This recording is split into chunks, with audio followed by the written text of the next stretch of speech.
Hello students, today we started chapter 5 from history portion, craft, industries and colonialism. Okay, so we have already studied in previous chapter about how the British came to India as a trader and established their political stronghold to become the ruler of the India. Okay, so for controlling or for order to gain control over the rich resources of India and establish their monopoly over Indian trade, British to do many policies. Okay, so in this chapter we study about the effect of colonialism on Indian craft and industries with a special reference to textile and iron industries. Okay, so let's be started. First of all, we learn about the Indian industries on the eve of independence British conscript. Okay, so when before the 18th century, the Indian villages are functioning as a self-sufficient. That means they do not depend on other. Okay, they are interdependent. So like artisans, peasants, farmer, all of these are work together, and artisans like weavers, carpenter, potters and goldsmiths. Okay, so they all made the village a self-sufficient economy. Okay, so because they do various kinds of cloth, implementation, furniture, jewelry and other things like vessels that fulfill the daily needs of the village, they can produce it. Okay, so at that time, the family of the peasants undertook weaving and spinning as the part-time activity. That means the whole family is involved in this type of work and help to make this type of product. Okay, so for the family need was fulfilled according to this work. Okay, due to this work. So the village presented as a picture of self-governing unit. Okay, because they were preside and patronized for their work by the local ruler and the landlord. Okay, so just like that in like a village in urban economy, it also was very highly developed and attractive worldwide market. Okay, because Indian cloth, particularly silk and cotton and Indian craft, these are known as their excellent quality and craftsmanship. Okay, so some centers are also established for these product, that Ahmedabad, Decca and Masulipatanam. Okay, so these are the some centers for the textile craft for silk and cotton. Okay, so silk fabric flourished in Lahore, Agra and Murshidabad, whereas the woolen cloth like shawl, carpets etc. are famous in Kashmir, Lahore and Agra. Okay, and some other Indian product are also famous that have highly demanded abroad, like gold, silver, jewelries and metal work, shells, arm, ship etc. These are also most famous in urban economy. Okay, so in North India, Jagat Seth and Nagar Seth, and in South India, Chittis. These all encourage trade and commerce with a highly developed banking system. Okay, so this was the condition of Indian industries before the British. Okay, on the way of British. Okay, but when the British is advent in the India, and they start the decline of Indian handicraft. Okay, so how they can do this?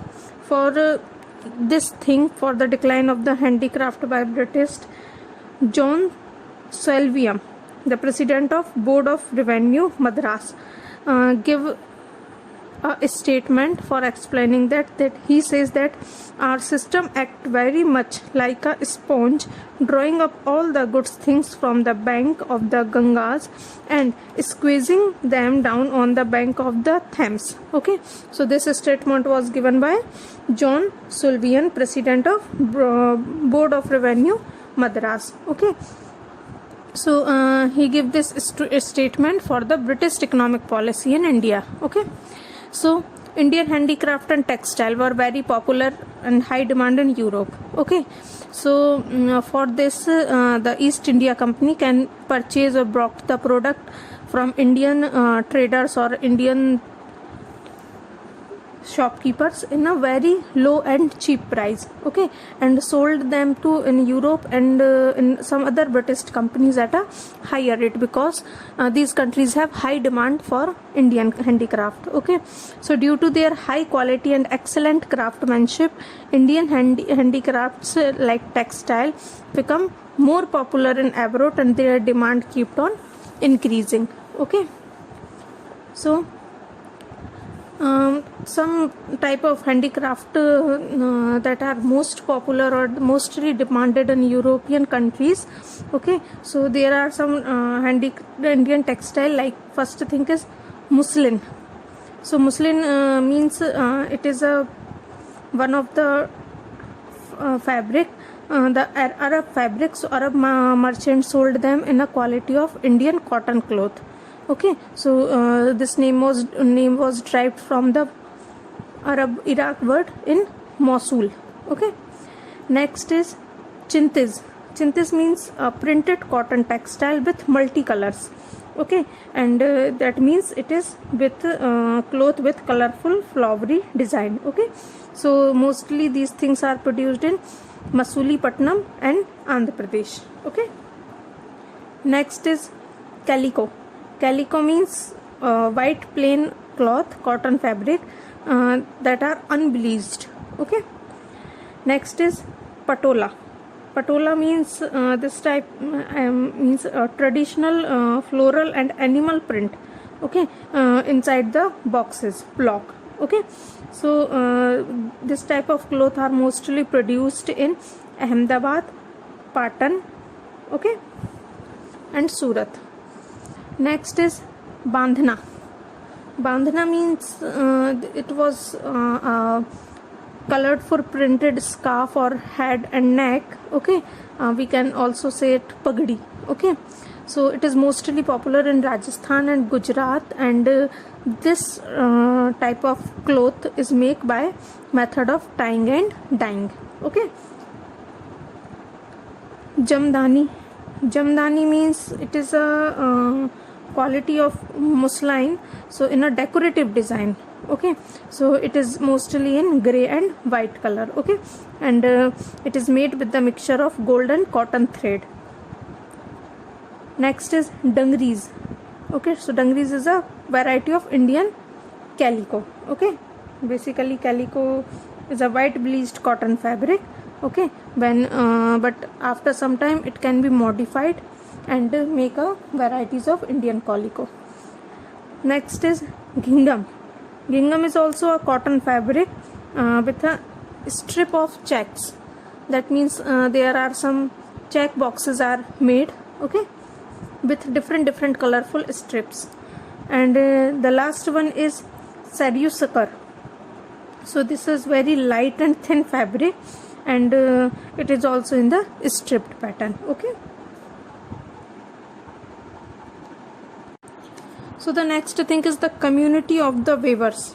Weavers means those persons who are performing or skilled in the art of weaving, okay. So at that time the clothes are produced, it's called spinning, okay. So it was done mostly by the women with the help of the charkha and takli, okay. So in this type of way the thread is to be rolled on the charkha, okay, on the takli. So the rolled thread was then woven into the cloth by the weavers. So weaving was done mostly by the men, okay. Women help them for rolling of the thread, okay. So to meet the demand of the colored cloth, the thread was dyed by the dyer on the rangrage, okay. They can make the thread colorful, okay. So in the early 19th century, the four main reasons for textile production in India are Bengal, Decca in eastern Bengal, now it is Bangladesh, okay, Madras, Pondicherry and Nagapatnam, and Coromandel Coast, and Patan, Ahmedabad, Surat and Gujarat, okay. So these are the some textile production centers or the reason in early 19th century, okay. So we know that the India is very good and very popular and self-sufficient on the base in their production, like textile and other things. But due to this, the Indian British has come to decline all these things. Okay, so there are some causes for the decline of the Indian handicraft. So on the first half of the 18th century, there was a steady flow of the Indian textile and spice in the British market. Okay, because these are very popular things in European market also. So the village land and agriculture produce a lieu of their services. Okay, so British can decline the Indian handicraft, like the soil, Indian soil situated change both the peasants and the artisans, and the peasants were forced to live on a mercy of a moneylender because of the overburden of the tax or revenue. Okay, so when these peasants are unable to pay their revenue, so they are deprived of their land. Okay, and some artisans was exploited by merchants who complete them to sell their product at a cheaper rate by forcefully. Okay, and the official of the East India Company give advance payment to the artisans to prevent the artisans from working for some European companies. Okay, so when they accepting the advance payment, so the artisan could not forward to any other profitable order and they can make more profit. Okay, and artisans entirely depend upon the merchant and trader to sell his product in the market. Okay, so the trader and merchants work as a mediator between the customer and the artisans. Okay, so they are exploiting him to be fullest. Okay, so because of this, the artisans also came under the grip of the moneylenders. And on early 18th century, the Indian textile, cotton, silk, wool, these are become very popular in European countries. So while the increasing demand of the Indian textile aroused fear the annexity among the wool and silk market in England. Okay, so Indian handicraft and textile were thus deprived for their foreign market. And due to this, some industrial revolution was also taking place in British. So in this way, they can use new machines for invented for facilitating spinning, weaving, dyeing and printing of textile. Okay, so due to this, the increased productivity as well as reduced the labor and saved the time. So because of this, a revolution in textile weaving was brought by the invention of steam engine by the Richard Arkwright. Okay, so the industrial revolution further was the flight the Indian weavers, so they now had to compete with the machine made goods and England. Okay, so this was the some thing that can causes that decline the Indian handicraft. Railways also play a significant role for decline it. Okay, so because the development of railway in India helped the transportation of Britain manufactured textile to the most remote area of the India. This is because people can purchase those goods which are made in England, because the goods, when the goods is made by machines, then its cost is low. Okay, so people can ignore the Indian textile or Indian handicraft or Indian produced goods. They can purchase, they can buy goods made in Europe or a British. Okay, so that's why this was the main causes of the Indian handicraft decline. Okay, now we'll learn about the establishment of cotton mills. So in 1854, cotton mills, first cotton textile mill was established in India at Bombay. Okay, so mills were usually established in those locations which have sufficient facility of easy supply of the raw material. Okay, so after it, about 84 mills were opened in Bombay by 1900. Okay, so by different times. In 1861, the mill was established at Ahmedabad. Okay, in 1862, another mill established in Kanpur, and all this given opportunity to the poor weavers and artisans and craftsmen and agricultural labor to take up the job in these mills. Okay, that means these mills are proved to be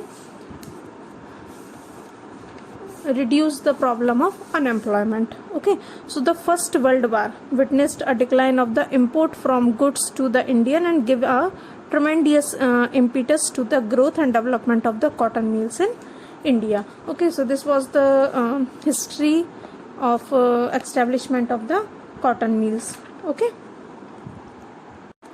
hello students, today we started chapter 5 from history portion, craft industry.